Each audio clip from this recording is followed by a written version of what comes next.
Other than the principle of the number of people praying for something, if I can pray for myself and God hears me, then why is it important to come up after services for prayer at the altar? Good.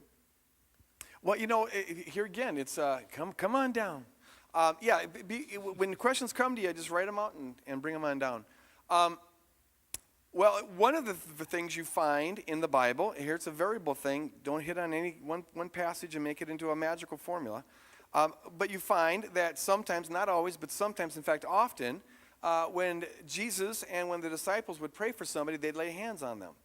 And there seems to be a certain kind of power that comes through the laying out of hands. It's not just symbolic. There's a power transfer there. And there's a power with other people praying for you.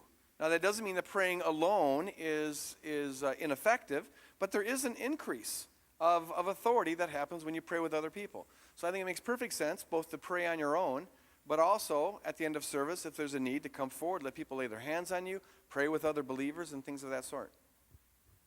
Yeah, and I just add to that, that question, why need others when God's up there and he's powerful and I'm asking, makes a lot of sense in our culture as a strongly individualist culture, where oftentimes our Christianity in America is sort of this Lone Ranger thing, me and Jesus, right? Bedside me and Jesus. Baptist.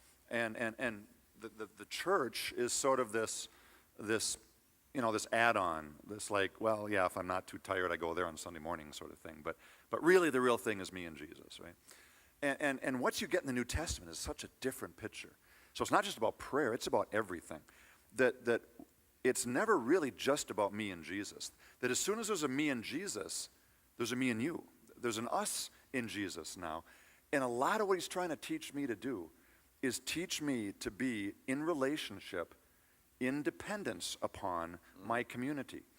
And so if part of the prayer system, which remember the whole point of prayer is growing us up, learning what it means to become mature human beings, it wouldn't be surprising then that God would put kind of as part of that system, learning to have me realize I can't do this on my own.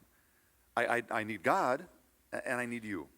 And that community piece is a big piece, I think, not just to prayer, but to so much of our lives as Christians. What it means to be disciples. It means to be disciples together. What it means to be the bride of Christ. I'm not a bride. I'm a piece of the bride. We're the bride. It's a corporate category. So it's so much, I think, of our Christianity in North America particularly suffers from this sort of vision of individualism that is so foreign to most cultures and certainly to the biblical culture. James 5, James says, if anyone's sick, doesn't say just pray on your own and you'll be healed. Though, I'd still pray on your own, because I'm not going to make this text into a formula either. But in James 5, he says, if anyone's sick, let him call on the elders of the church, let them come, lay their hands on the person, and the prayer of faith shall save the sick. And so there's that communal aspect. There's no such thing as solo Christianity in the New Testament. It's just not existent. It's just not there. It's not a category they have. It's all supposed to be in community.